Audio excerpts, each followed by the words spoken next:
आज की कक्षा में हम पढ़ेंगे योगासन का महत्व। जैसा कि हम सभी जानते हैं कि जीवन की व्यस्तता और परेशानियों से मनुष्य हमेशा घिरा रहता है। ये परिस्थितियाँ हमारे अंदर मानसिक तनाव उत्पन्न करती हैं। इस मानसिक तनाव की मुक्ति का साधन है योग एवं प्राणायाम। इस पाठ में परिचय, अष्टांग योग, योगासन तथा उससे होने वाले लाभों का अध्ययन किया गया है। योग शब्द संस्कृत के युग शब्द से बना है, जिसका अर्थ होता है जोड़ना। योग एक ऐसी प्रक्रिया है जो हमारे दिमाग तथा शक्ति को एक ऊर्जा से जोड़ती है। योग का आरंभ वास्तव में कब हुआ, इसके विषय में आज भी मतभेद है, लेकिन यह निश्चित है कि यह संत पतंजलि द्वारा किया गया। आज के युग की परिभाषा के अनुसार अगर देखा जाए तो योग मनुष्य को शारीरिक, मानसिक तथा भावनात्मक रूप से स्वस्थ रखता है। यह केवल एक व्यायाम की प्रक्रिया ही नहीं है। आज हम जिस दुनिया में जीते हैं उसमें मतभेद, तनाव, मनमुटाव की अधिकता है। हमारे दिमाग तथा शरीर को आराम की आवश्यकता होती है। कुछ चीज़ें ऐसी हमारे आसपास होती हैं जो हमारे दिमाग को उथल पुथल करती रहती है, जैसे ट्रैफिक, शोर, भीड़भाड़, स्पर्धा, ईर्ष्या, काम का बोझ इत्यादि। इन सबसे अलग होकर शरीर और दिमाग के आराम के लिए ही योग तथा प्राणायाम किया जाता है। संत पतंजलि ने जीवन के लिए अष्टांग योग बताया, जो कि हमारे जीवन को सरल बनाने में सहयोग देता है। अष्टांग योग के 8 भाग हैं। अष्टांग योग का पहला भाग है यम। इसे भी निम्न भागों में बांटा गया है: अहिंसा, सत्य, अस्तेय, ब्रह्मचर्य, अपरिग्रह। इसका दूसरा भाग है नियम। इसे भी निम्न भागों में बांटा गया है। नंबर 1 शौच, मन तथा शरीर, विचार, दिमाग की शुद्धता ही शौच है। नंबर 2 संतोष, जो कुछ प्राप्त है हम उसके प्रति कृतज्ञ हों, ईश्वर का धन्यवाद करें। नंबर 3 तपस, लक्ष्य की प्राप्ति के लिए शरीर, विचारों तथा दिमाग का प्रयोग करके लगे रहना। नंबर 4 स्वाध्याय, स्वयं को शिक्षित करना, अपनी ताकत तथा कमजोरी को जानना ही स्वाध्याय है। नंबर 5 ईश्वर प्राणिधन, कर्म को समर्पित करो, फल की आशा मत करो। हम जीते या हारे, सफल हो या असफल, प्रत्येक परिस्थिति में अपना संतुलन बनाए रखना है। तीसरा भाग है आसन। इनसे हमारा शरीर लचीला बनता है, हमारे शरीर को शक्ति मिलती है। नंबर 4 प्राणायाम, यह सांसों को नियंत्रित करके मस्तिष्क को स्थिर रखता है। नंबर 5 प्रत्याहार, बाहरी विचार एवं वस्तुएं जो हमारे दिमाग को आकर्षित या विकर्षित करती है उनसे दूर रहना। शोर, गंध, दृश्य, स्वाद कोई भी हमारे दिमाग को प्रभावित ना करे।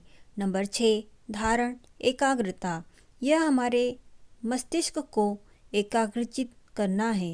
नंबर 7 ध्यान, स्वयं के भीतर झांकना, दिमाग को अनेक वस्तुओं से दूर करके एकाग्रचित होना। नंबर 8 समाधि, इस स्तर पर मनुष्य ईश्वर से संबंध स्थापित करता है। अब हम अष्टांग योग के बाद कुछ आसनों का अध्ययन करेंगे। धनुरासन, इस आसन को करने से आत्मविश्वास बढ़ता है। इसके अतिरिक्त बच्चों का दिमाग भी विकसित होता है और साथ ही एकाग्रता भी बढ़ती है। ये आसन बच्चों के सही विकास में सहायक होता है। इसकी विधि है: नंबर 1 पेट के बल जमीन पर लेटकर टांगों तथा पैरों को एक साथ रखें। बाजुओं को सीधा करके हथेलियों को नीचे की ओर रखें। नंबर 2 घुटनों तक टांगों को मोड़िए और अपने पीछे पैरों को ऊपर करिए। नंबर 3 सिर ऊपर उठाकर अपने हाथों से टखनों या पैरों या पंजों को पकड़िए। नंबर 4 सांस अंदर खींचें। छाती व सिर एक साथ उठना चाहिए। इस समय शरीर एक कमान के समान होता है।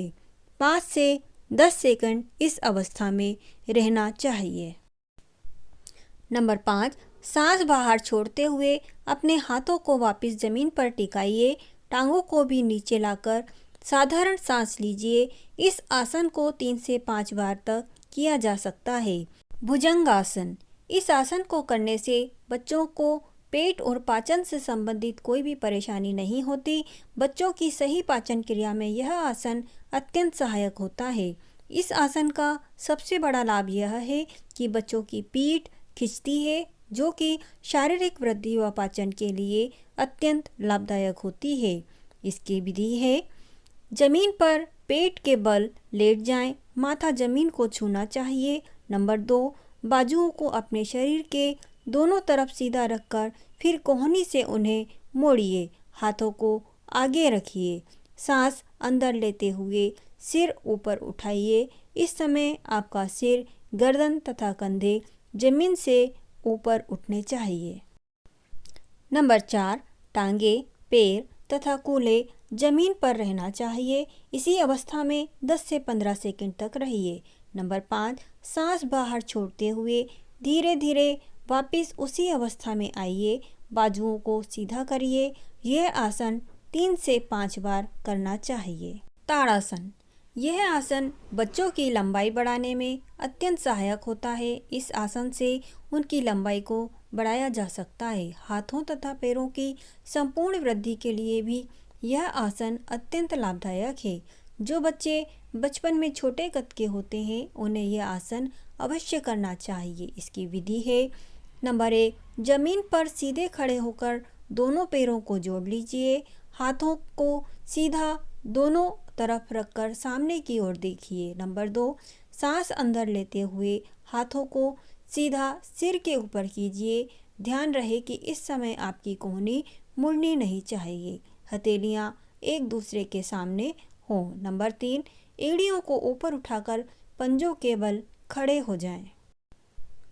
नंबर 4, इसी अवस्था में 5 से 10 सेकंड तक रहिए, फिर सांस छोड़ते हुए वापस उसी पहली वाली अवस्था में आइए, एड़ियों को जमीन पर टिकाइए।